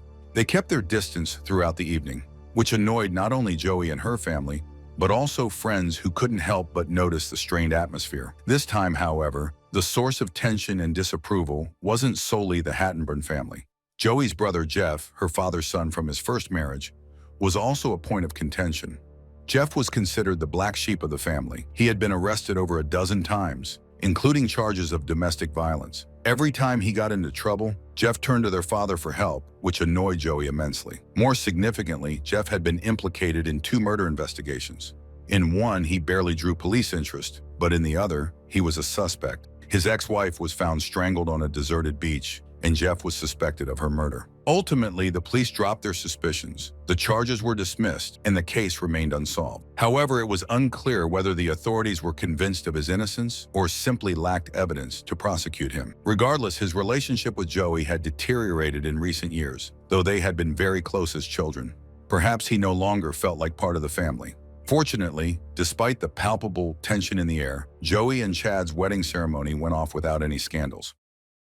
To safeguard their fragile marital happiness, Joey and Chad moved out of Troy's house in the summer of 2006 and into a home of their own. Naturally, Joey was thrilled that they would finally live alone together, but that was not the case. While her relatives never interfered in her relationship with her husband, the same could not be said for Chad's parents. Despite living in their own home, the Hattenbrunn family loomed over them like a shadow, monitoring every aspect of the couple's lives. In fact, Chad, Troy, and their parents' homes were all within walking distance of each other.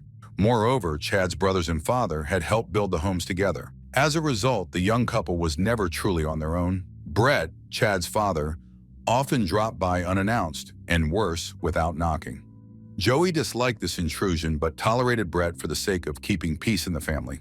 Asking Chad to set boundaries with his father was out of the question. Standing up to Brett, a domineering and authoritative figure, was something Chad simply couldn't handle. Joey's family disapproved of the situation. While they never imagined it would lead to anything serious, they firmly believed that no one should interfere in the life of a young couple.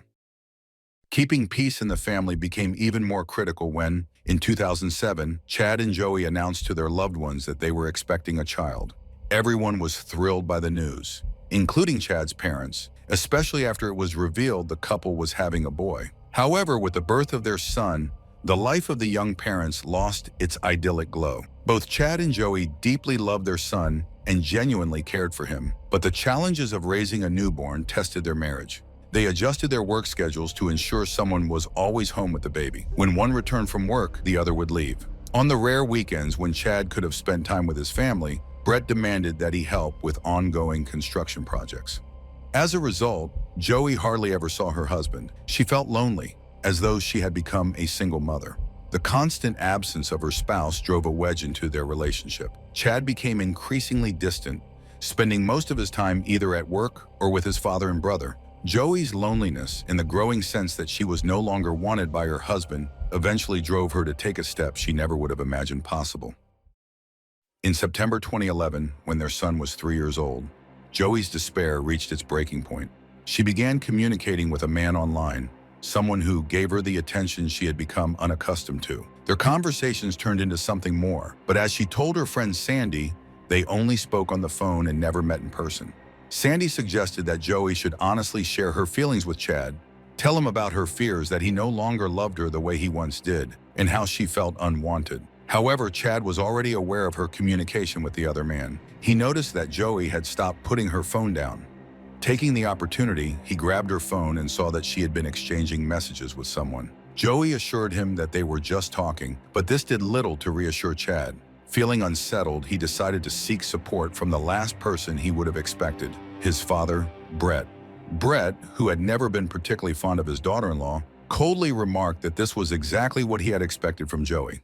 On September 16, 2011, Troy hosted a small gathering at his house with 6 or 7 friends. While Joey was at work, Chad and their son stopped by Troy's place. There, Chad unexpectedly learned that everyone knew about his family problems. However, if he was expecting support from his relatives, he was looking in the wrong place. Troy mockingly asked him what he was planning to do about his unfaithful wife. At 11:30 p.m., Chad went home because it was time to put their son to bed. A friend drove them back. As Chad got out of the car in front of his house, he heard a wheezing sound. At first, he didn't realize that it was Joey lying on the street in front of their home. It was her gasping for air. She was severely injured, with blood on her face, head, and hair. Every breath she took was more difficult than the last. Chad's friend immediately took their 3-year-old son away from the horrifying scene and called 911. He explained to the police that something terrible had happened to Joey.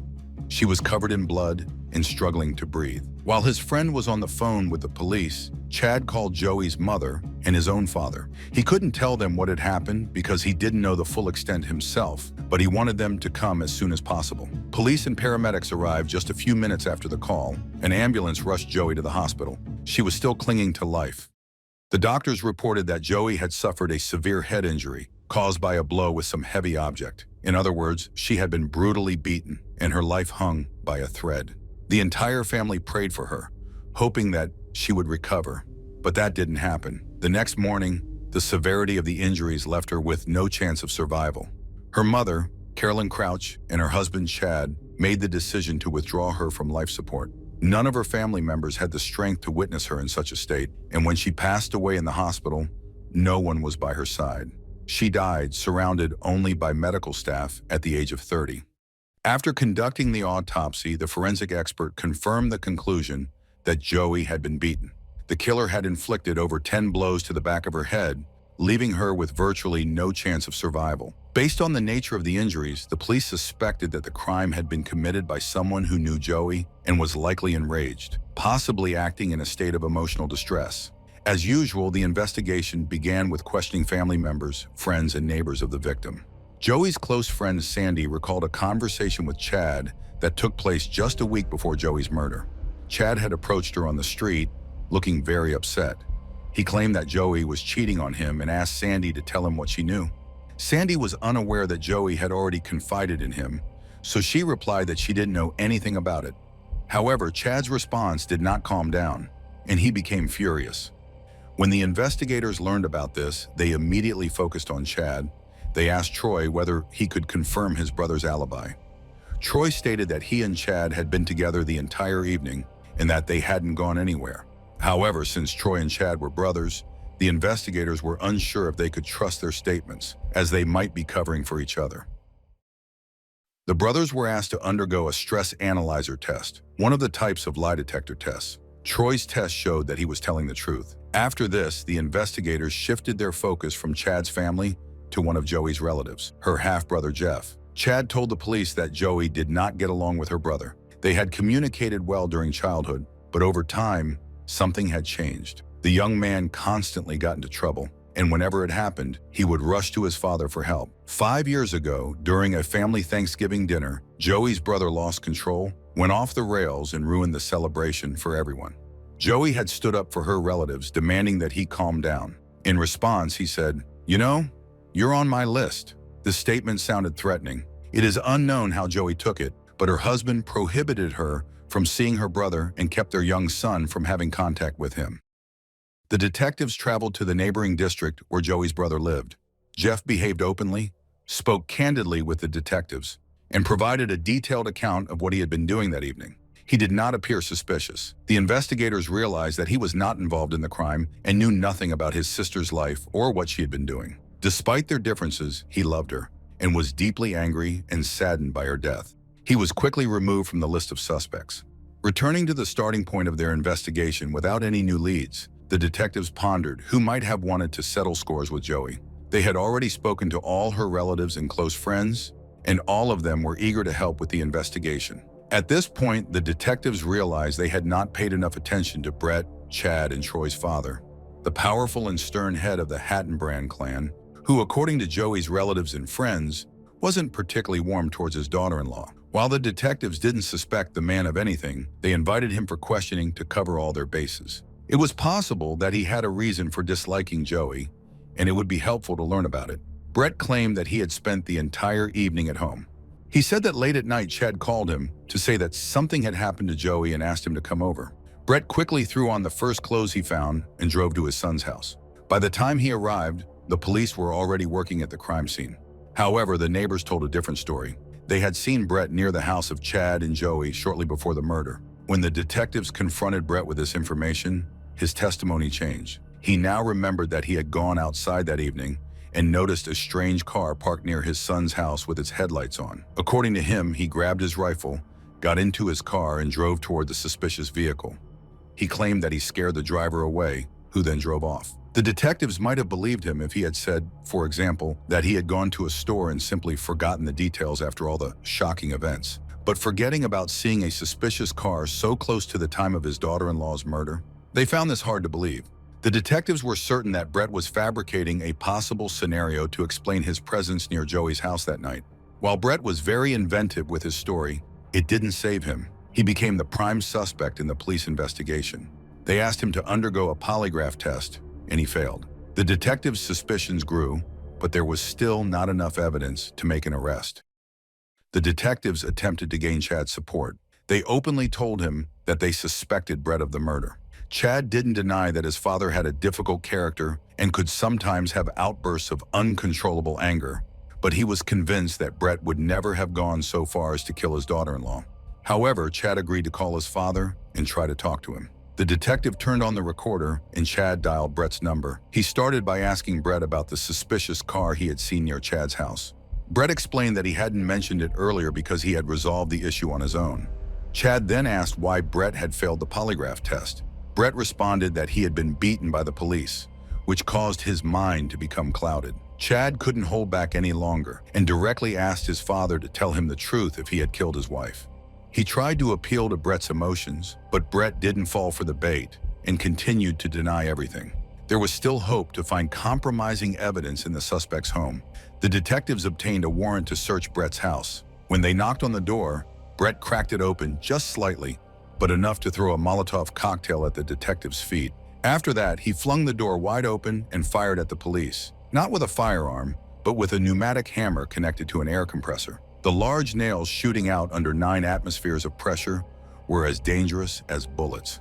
One of the officers returned fire and shot Brett in the abdomen. He was taken to the hospital where he received medical attention. His injury turned out to be non-life-threatening and not serious.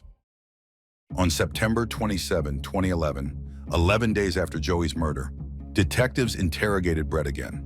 He continued to deny any involvement, but how could he explain his attack on the police? After 7 hours of questioning, he finally confessed. Brett had never had particularly affectionate feelings for his daughter-in-law, considering her a pampered princess. He did not hide the fact that he would have preferred a different wife for his son. However, he endured her presence for 11 years. But when his son told him that Joey was seeing another man, Brett became enraged. His fury built up inside him, and he couldn't calm down. Of course, he had been invited to the party at Troy's house, but he had declined the invitation, not wanting to meet with Joey. On the night of September 16, 2011, Joey returned home from work, where Brett was waiting for her. She was shocked to see her father-in-law as she got out of her car. Brett immediately got to the point and asked if she was seeing another man. Joey probably thought it unnecessary to answer such a question. She was holding her phone in her hands, which infuriated Brett even more. In the bed of his pickup truck lay a piece of pipe. Brett grabbed it and ordered her to drop the phone. When she didn't let go, he struck her arms with the pipe. When Joey screamed from the pain, Brett covered her mouth with his hand. After she shoved his hand away, she screamed again. Brett ordered her to be silent and began beating her with the pipe. When she fell to the ground, he took her purse and emptied its contents. He also took her wedding ring. He thought that by taking her valuables, he could stage it as a robbery. Then, realizing that the police were getting closer to him, he opened fire on the officers with the pneumatic hammer, hoping they would kill him. Based on the interrogation results, Brett was charged with the murder of his daughter-in-law. The trial began in 2014. Brett unexpectedly began to claim again that he would never have harmed his daughter-in-law. He said the police had coerced a confession from him. However, the jury did not believe his words.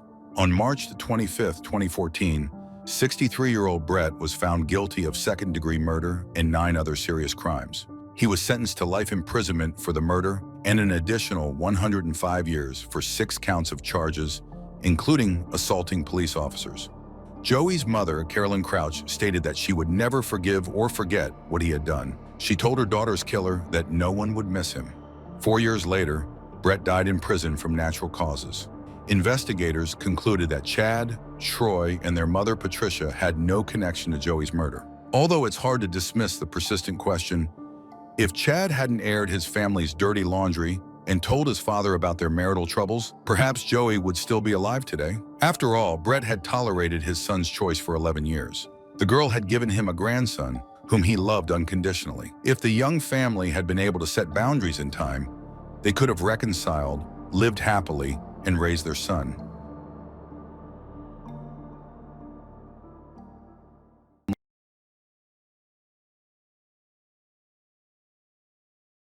Jose was not an ordinary guy, quite the opposite. He felt that he could get anything he wanted from life. Not because he was capable or deserving of it, but simply because he desired it so much. He didn't like blending in with the crowd. He wanted to stand out, to make people tremble with fear at the sight of him. Jose was tough, just like his friends. They always had each other's backs, did everything together, and on that night when Jose saw a ring with the letter E engraved on it, he knew he had to have it because his girlfriend's name was Esther. He thought it would be a perfect romantic gesture. So he leaned over and took the ring off the lifeless girl's hand, a girl he and his friends had just killed. Jennifer Lee Ertman, who was 14 years old, and Elizabeth Christine Pena, who was 16, were best friends. Despite Jennifer being younger, she was obedient and well-mannered, and her positive influence had a wonderful impact on her friend Elizabeth. Elizabeth's parents were delighted that their daughter had such a reliable, faithful, and fantastic friend. The two girls shared an interest in makeup and fashion. They enjoyed dressing uniquely, skillfully applying makeup, and choosing accessories. They attended the same school in Houston, Texas, and were currently on summer vacation. Thursday, June 24, 1993 came around. A friend invited Elizabeth and Jennifer to a poolside party. At 4:45 p.m., Jennifer's father, Randy, dropped her off at Elizabeth's house, where at 8 p.m., Elizabeth's mother, Melissa, drove the girls to their friend Gina's house, who was hosting the party. The girls were excited and thrilled, enjoying the pleasant warm summer evening in the company of friends. Time flew by unnoticed, and the hour when their parents would expect them to be home was approaching. In principle, the parents weren't afraid to let the girls go out in the evening. They had cash with them just in case. Jennifer carried a pager and always kept $10 for a taxi in her pocket. And if they wanted their parents to pick them up, they only needed to find a telephone or a payphone and call. But this time, the girls decided to walk home. As they said their goodbyes to all their friends, the clock struck 10:45, and they were feeling the pressure of time. The girls had 2 options for walking home on foot. They could have taken the usual route by walking along the boulevard and turning onto the street leading to Elizabeth's house. This path would have taken them about half an hour. On the other hand, the park offered the possibility of saving 10 to 15 minutes. Despite their concerns about being late, they decided to go through the park. The route involved walking through the park, crossing a railway bridge, following a path, and eventually arriving at Elizabeth's house. Of course, at night, this route was dark and secluded, a place that teenage girls should avoid. However, many teenagers in the city casually used this shortcut. On the same night, Sandra Ertman woke up around 4 a.m. and noticed that the light in Jennifer's room was still on, which was unusual. Usually, when Jennifer came home, she would always turn off the light to let her parents know she had safely arrived and was going to sleep. Sandra assumed that Jennifer had stayed overnight at her friend Elizabeth's house without informing them. When her husband woke up a little later, He asked Sandra if their daughter had spent the night at Elizabeth's or Gina's house. Sandra replied that she wasn't sure. She wanted to cover for their daughter to avoid her father scolding her, but by 11 a.m., Sandra and Randy started calling Gina's and Elizabeth's families. The Pena family didn't answer the calls, presumably because they were at work. Around 1 p.m., Randy went to talk to Gina. She mentioned that she last saw the girls at 10:45 p.m. the previous night when they were heading to Elizabeth's house. Gina suggested that Randy should go together with her to the Pena family home. They did just that. Randy Ertman and Gina knocked on the door and even the windows of the house, calling out for Jennifer and Elizabeth, but received no response. Randy took Gina back home and returned to the Pena family's house. It was then that he finally met Adolfo and Melissa Pena. The parents of Elizabeth revealed that they hadn't seen the girls since the previous evening and assumed that their daughter was just sleeping in on her summer vacation, so they hadn't checked her room in the morning. They called the police, but initially, the authorities didn't take the disappearance of the girls seriously. In response, the families took matters into their own hands, printed flyers, went door to door asking neighbors if they had seen their daughters, but no one had any information. Adolfo came up with an idea to walk through the park since he knew about the short path to his house. He walked across the railway bridge and the path where the girls might have walked. Something urged him to check near the tree line, but fortunately, he didn't give in to that intuition. 4 days of uncertainty passed when a call came into the Crime Stoppers hotline. An anonymous caller reported that the girls were in the park. Officers immediately began the search. At the edge of the wooded area, an officer noticed something resembling an item of women's clothing. As he approached, he realized it was not just clothing but the bodies of the girls. The victims were lying on their backs just a few meters apart, naked, and their bodies had already greatly decomposed due to the summer heat. Insects were present, making it even more difficult for even experienced police officers to look at the bodies. Initially, they wanted to keep the horrifying find hidden from reporters and the public, but the news spread rapidly. Randy Ertman was speaking with journalists about his daughter's disappearance when a reporter informed him over the radio that the bodies had been found in the park. Randy persuaded the reporters to take him to the park. Police officers had to restrain him as he attempted to break through the police tape, shouting, "She has light hair, tell me one of them has light hair." He only stepped back when a detective told him that he couldn't provide any information yet, and needed Jennifer's dental records.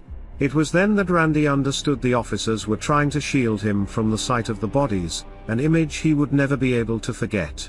Dental records confirmed that the bodies found in the park belonged to 14-year-old Jennifer Ertman and 16-year-old Elizabeth Pena. The cause of death was strangulation. Several shoe prints were discovered around the bodies, indicating that there were multiple perpetrators involved. Now, when the girls were found, the police were determined to find those responsible for their deaths.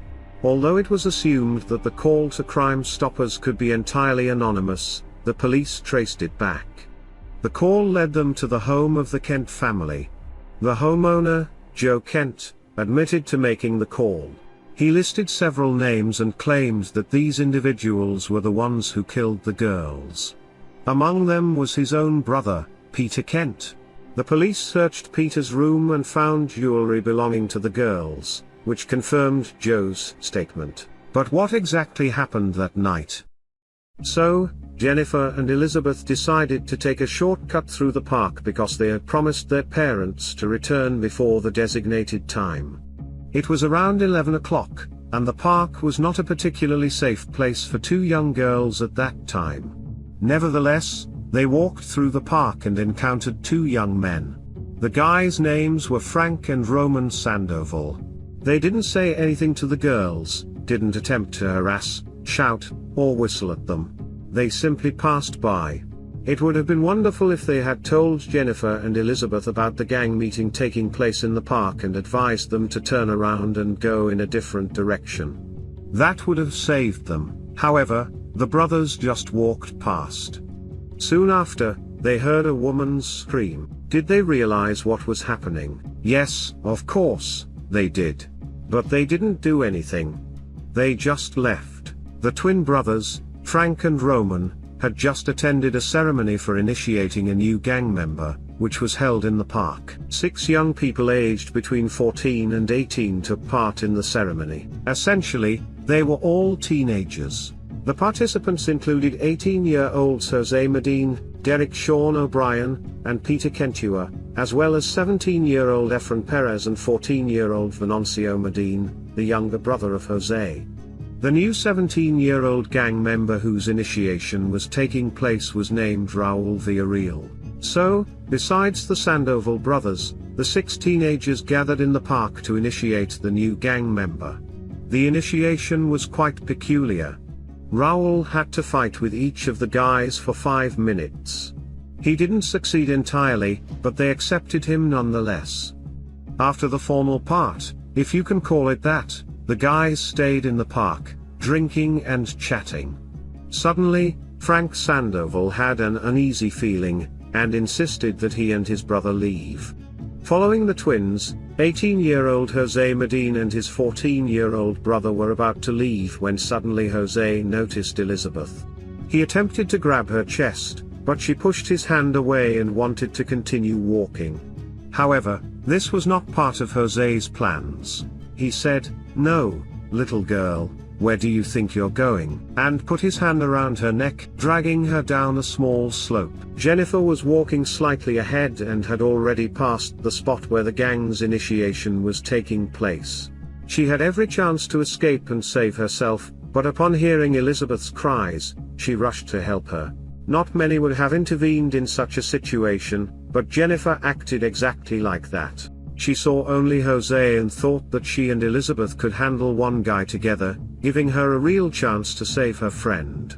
She probably didn't suspect that there were 5 more teenagers down the slope. So when Jennifer rushed back to Elizabeth, other members of the gang grabbed her and knocked her to the ground. The guys forced the girls to take off their clothes and underwear, and for the next hour 5 guys in turn, and sometimes at the same time, mocked Jennifer and Elizabeth. 14-year-old Venancio Medine watched in amazement. Later, he will tell how the girls fought off their attackers. Jennifer bit the assailants, while Elizabeth kicked the air and screamed. They were, of course, weaker than the 6 teenagers, the boys, but they still did everything they could to escape. During the attack, the victims often looked at each other, which made them cry even harder. At first, Elizabeth didn't cry, she was more in anger. However, seeing what the boys were doing to Jennifer, tears started streaming down her cheeks as well. The boys approvingly patted each other on the back when they switched places and crudely insulted the girls. Even Jose dared to ask Elizabeth for her name and phone number while mocking her. 14-year-old Venancio Medine watched the attack in horror. When he asked to hang out with his older brother, he probably didn't expect anything like this. He also didn't want to participate in the relentless abuse, but he feared the other boys. So, after their instructions, he also mistreated Jennifer. It is reported that he was the only one who asked his brother and Peter Kent to release the girls, but Peter whispered to him that they saw their faces and could identify them. The leader of the group, 18-year-old Peter Kent, declared that they must not allow the victims to be identified later. The newcomer, Raul, yelled at Jennifer, ordering her to kneel. He and Sean O'Brien began choking Jennifer with Sean's red shoelaces. But they tore apart, and they had to finish what they started with the girls' shoelaces. Elizabeth, who was forced to witness Jennifer's murder, pleaded with the boys to spare her, offering to give them her phone number so they could meet up and hang out if they let her go. She did and said everything she could to save her life. However, it didn't work, and Elizabeth made one last, desperate attempt to escape. Unfortunately, she was intercepted. Peter Cantu always boasted about his steel-toed boots. It was with those boots that he attacked the girl, breaking her ribs and knocking out several teeth. Then, Peter, Jose, and Efren strangled Elizabeth with shoelaces. At that moment, they noticed Jennifer was still alive, and they started stomping on the victims' bodies and necks to ensure their demise. It was a monstrous murder of the girls, who simply wanted to take a shortcut so their parents wouldn't scold them. Without a shred of remorse, the killers divided the spoils, the few pieces of jewelry that belonged to Jennifer and Elizabeth. They even took the watch with Goofy, a Disney character that Jennifer liked. On the first ring was engraved the letter E, and Jose took the ring to give it to his girlfriend, Esther. After committing the crime, several boys went to Peter's place, where his brother Joe and his 16-year-old wife, Christina, were present. Christina noticed that they were covered in blood, disheveled, as if they had just been in a fight. They threw the bloodied items at her and ordered her to get rid of them. Christina asked what had happened, and Jose replied that they had just had some fun. Then they began relishing the details of what they had done, showing enthusiasm and boasting, without any sign of remorse. It disgusted Christina and Joe to hear this, but they pretended that everything was normal and silently listened. Christina herself had been a victim of violence in the past, and the actions of the gang deeply affected her. When the boys left, she told her husband that he should call the police anonymously. Joe was hesitant because it wasn't just about his brother but also about the other gang members who could seek revenge against him. However, Christina couldn't bear the thought of the girls lying in the park without their families having a proper chance to say goodbye to them. She convinced Joe to make an anonymous call to Crime Stoppers, ensuring that nobody would know it was him. The next day, Joe made the call in a hushed tone, informing the police where to find the bodies. Initially, the police didn't find anything, but after 4 days, a persistent officer eventually discovered the crime scene. Undoubtedly, Christina and Joe were very scared when the police traced the anonymous call, but they had made the right decision in doing so. On June 29, 1993, all 6 members of the gang were arrested. The red nail polish belt they used to try to strangle Jennifer was found in O'Brien's apartment. During the interrogations, the friendship between the boys came to an abrupt end. Each of them claimed to have been in the park, but others were the ones who killed the girls. The police pieced together the full picture of how events unfolded that night. Nearly all the details about what happened were known thanks to the testimony of 14-year-old Venanzio Medellin. The boys were tried separately, so the families had to listen to the horrifying details of their daughter's murders 5 times. Venanzio Medellin was the exception. He made a deal and was sentenced to 40 years in prison. The other 5 were sentenced to the death penalty. In the cases of Jose Medellin, Derek O'Brien, and Peter Cantu, the sentences were carried out. Sean O'Brien and Jose Medellin found the courage to apologize to the victims' families, but Peter Cantu didn't even do that. Adolfo and Melissa Pena believe it doesn't matter as he wouldn't say anything that would change anything. The sentences of Efren and Raul were changed to life imprisonment because they were 17 at the time of the crime, and the Supreme Court prohibited the execution of individuals who were younger than 18 when they committed the crime. The court proceedings were extremely difficult. Not only because the victims' families had to listen to their daughters' torture 5 times, but also because the criminals' relatives accused Jennifer and Elizabeth's parents of allowing them to go to the park, even though their own relatives were drinking and fighting there too. Efren's stepfather approached Elizabeth's father and said in Spanish, "This is your fault for not raising your daughter properly." The most horrifying aspect of this story is that it wasn't the gang's first crime. Sean O'Brien, Peter Cantu, and Jose Medellin had already murdered a young mother, 27-year-old Patricia Lopez. She was waiting at a gas station for her husband to pick her up after her car broke down. The killers dragged her into the park, where they assaulted and strangled her with Sean O'Brien's red nail polish belt. O'Brien's fingerprints were found at the crime scene, and all of this happened 6 months before Jennifer and Elizabeth's murder. However, he was not charged for it. In addition to that, the criminals attacked random pedestrians on the street at least twice, including an armed robbery of another teenager and the murder of a completely unknown man. Despite the horror of the case, it had some positive consequences. Jennifer and Elizabeth's parents showed the world what it means to be a victim but not a helpless one. When the judge asked the parents if they wanted to address Peter Cantu, Randy Ertman immediately stood up and expressed everything he needed to say to Peter. Many criticized the judge for allowing Randy to yell at Peter. However, thanks to this, now after the sentencing, the victims' families have the right to address the perpetrator. They can also be present during the execution, which was previously prohibited. The families of Elizabeth and Jennifer visited the executions of the 3 killers. The families continue to fight for justice to this day.